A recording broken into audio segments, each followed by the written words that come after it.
മഹാഭാരതത്തിലെ അരക്കില്ലമെന്ന് വിശ്വസിക്കുന്ന ഉത്തർപ്രദേശിലെ ബാഗ്പത്തിലെ 22 ഏക്കർ സ്ഥലം ഹിന്ദുക്കൾക്ക് വിട്ടുകൊടുക്കാൻ കോടതി ഉത്തരവിട്ട സംഭവത്തിൽ കോടതി വിധിയെ ചൊറിഞ്ഞുകൊണ്ട് കെ.ടി. ജലീൽ എം.എൽ.എ ഇട്ട പോസ്റ്റിനെതിരെ സമൂഹ മാധ്യമങ്ങളിൽ ഇപ്പോഴത്തെ രൂക്ഷ വിമർശനം. കെ.ടി. ജലീൽ എം.എൽ.എയുടെ പോസ്റ്റ് ഇങ്ങനെയാണ്: ആ കറുത്ത കൈകൾ അവസാനം ദർഗകളിലുമെത്തി. എപ്പോഴാണാവോ അവർ നമ്മുടെ വീടുകളുടെ അടിത്തറ കുഴിക്കാനെത്തുക? ഇനി എന്തൊക്കെ കാണാനിരിക്കുന്നു? അടിവസ്ത്രം പോലും പുറത്തുണക്കാനിടാൻ പറ്റാത്ത അവസ്ഥയാണ്. അതിന്മേൽ ആരെങ്കിലും അവകാശവാദം ഉന്നയിച്ചെങ്കിലോ എന്നിങ്ങനെ ചോദിച്ചുകൊണ്ടാണ് കെ.ടി. ജലീൽ സമൂഹ മാധ്യമങ്ങളിൽ പോസ്റ്റ് ചെയ്തിരിക്കുന്നത്. ഈ പോസ്റ്റിനെതിരെയാണ് സോഷ്യൽ മീഡിയ കെ.ടി. ജലീലിന് ചുട്ട മറുപടി കൊടുക്കുന്നത്.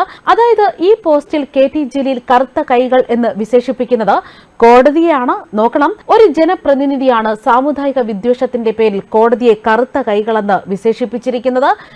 ഈ പോസ്റ്റിൽ എടുത്തു പറയേണ്ട മറ്റൊരു കാര്യം ഇതാണ്: അവർ എപ്പോഴാണ് നമ്മുടെ വീടുകളുടെ അടിത്തറ മാന്തുക അല്ലെങ്കിൽ കുഴിക്കാൻ വരിക എന്ന് അറിയില്ല എന്നും ഈ പോസ്റ്റിൽ കെ.ടി. ജലീൽ പരിഭവം പങ്കുവെക്കുന്നു. ഇതിന് സോഷ്യൽ മീഡിയ തന്നെ നൽകുന്ന മറുപടി ഇങ്ങനെയാണ്: ജലീലിന്റെ വീടിന്റെ അടിത്തറയിൽ കുഴിച്ചിട്ട ഈന്തപ്പഴം തോണ്ടാൻ വരല്ലേ എന്നാണ് സോഷ്യൽ മീഡിയ ഒരു ചുട്ട മറുപടി കൊടുക്കുന്നത്.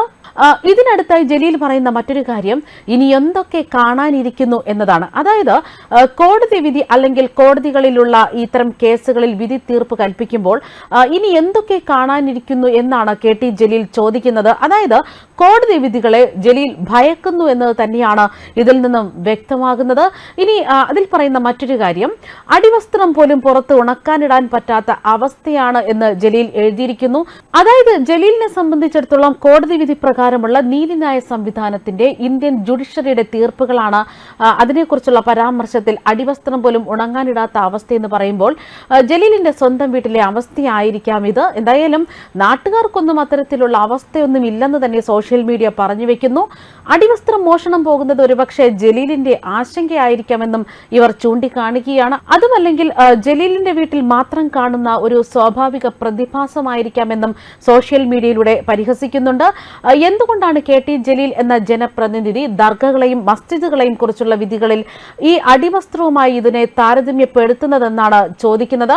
അടിവസ്ത്രം പോകുന്ന ലാഘവം അത്രയും ലാഘവമേ ഉള്ള ഒരു മസ്ജിദും ദർഗകളും നഷ്ടപ്പെടുമ്പോൾ, അതിന്മേലുള്ള മുസ്ലിം സമുദായത്തിന്റെ അവകാശങ്ങൾ നഷ്ടപ്പെടുമ്പോൾ ഒരു അടിവസ്ത്രം പോകുന്ന ലാഘവത്തോടെയാണ് അതിനെ ജലീൽ വിശേഷിപ്പിച്ചിരിക്കുന്നത്. അതിനാൽ തന്നെ ജലീലിന്റെ ഈ ഫേസ്ബുക്ക് പോസ്റ്റിനെതിരെ രൂക്ഷ വിമർശനം തന്നെയാണ് സമൂഹ മാധ്യമങ്ങളിൽ ഉയരുന്നത്. കറുത്ത കൈകളായ കോടതിയെക്കുറിച്ചൊക്കെ ഇത്തരത്തിൽ പറയുമ്പോൾ ജലീൽ കോടതി വിധികളെ ഭയപ്പെടുന്നുവെന്നും ഇനി എന്തൊക്കെ കാണാനിരിക്കുന്നു എന്നൊക്കെയാണ് ചോദിച്ചിരിക്കുന്നത്. അതായത് ഇത്തരത്തിൽ കോടതി വിധികളൊക്കെ വരുമ്പോൾ തന്നെ ഇതെല്ലാം തന്നെ നിസ്സാരം ഒരു അടിവസ്ത്രം നഷ്ടപ്പെടുന്ന മാതിരി തന്നെയാണ് ജലീൽ കണ്ടിരിക്കുന്നു എന്നതാണ് സമൂഹ മാധ്യമങ്ങളിലെ പോസ്റ്റിൽ പറയുന്നത്. അതേസമയം ഇക്കഴിഞ്ഞ നാളിലാണ് മഹാഭാരതത്തിലെ അരക്കില്ലം അഥവാ ലക്ഷക്കിലകം സ്ഥിതി ചെയ്തു എന്ന് വിശ്വസിക്കുന്ന ഉത്തർപ്രദേശ് ബാഗ്പത്തിലെ 22 ഏക്കർ സ്ഥലം ഹിന്ദുക്കൾക്ക് വിട്ടുകൊടുക്കാൻ കോടതി ഉത്തരവിട്ടത്. ദർഗയുടെ ഉടമസ്ഥാവകാശം വിട്ടുകിട്ടാൻ ആവശ്യപ്പെട്ടുകൊണ്ട് മുസ്ലിം പക്ഷം സമർപ്പിച്ച ഹർജി കോടതി തള്ളുകയായിരുന്നു. 53 വർഷം നീണ്ട കേസിലാണ് ഇപ്പോൾ ഇങ്ങനൊരു വിധി വന്നിട്ടുള്ളതും. ബർണാവ എന്ന ഗ്രാമത്തിലാണ് ഈ സ്ഥലമുള്ളത്. നിലവിൽ ആർക്കിയോളജിക്കൽ സർവേ ഓഫ് ഇന്ത്യയുടെ സംരക്ഷണയിൽ തന്നെയാണ് ഇപ്പോഴും ഈ പ്രദേശമുള്ളത്. കോടതി വിധി വന്നതിന് പിന്നാലെ തന്നെ ഇതിന്റെ സന്തോഷം ആഘോഷിക്കുന്ന തരത്തിലായിട്ട് ഗുരുകുല യാഗശാലയിൽ യജ്ഞം വരെ നടത്തിയിരുന്നു.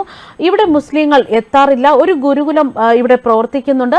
1970 കേസ് കൊടുത്തത് മുതൽ ഈ സ്ഥലത്ത് പോലീസ് സംരക്ഷണയിലാണ്. ഹിന്ദോൻ കൃഷ്ണി നദികളുടെ സംഗമത്തിനടുത്ത് ഒരു കുന്നിലാണ് ഈ പ്രദേശം.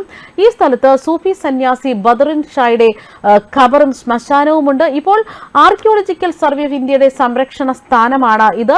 1970 ശ്മശാന മുത്തുവല്ലി അഥവാ സൂക്ഷിപ്പുകാരൻ മുഖി ഖാനാണ് കോടതിയെ സമീപിച്ചത്.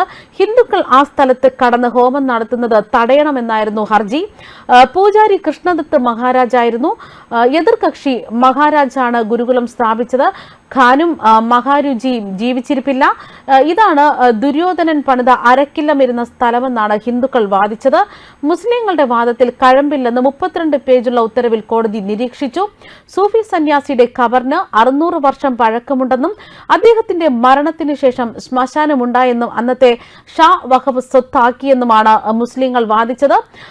എന്നാൽ ആ ഷായുടെ പേര് നൽകാൻ അവർക്ക് കഴിഞ്ഞില്ല എന്ന് വിധിയിൽ ചൂണ്ടിക്കാട്ടിയിരുന്നു.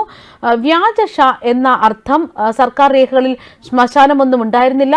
1920 ഡിസംബർ 12 ഇറക്കിയ ഗസറ്റ് ഹിന്ദുക്കൾ ഹാജരാക്കിയിരുന്നു. അതിൽ ഇങ്ങനെ പറഞ്ഞിരുന്നു: മീററ്റിലെ സർദാനിയിൽ നിന്ന് 19 മൈൽ വടക്കു പടിഞ്ഞാറ് ബർണാവയിലാണ് ലക്ഷമണ്ഡപം. ഈ ചെറിയ കുന്നിലാണ് പാണ്ഡവരെ തീയിട്ട് കൊല്ലാൻ ഉദ്ദേശിച്ചത് എന്നാണ് വിശ്വാസം.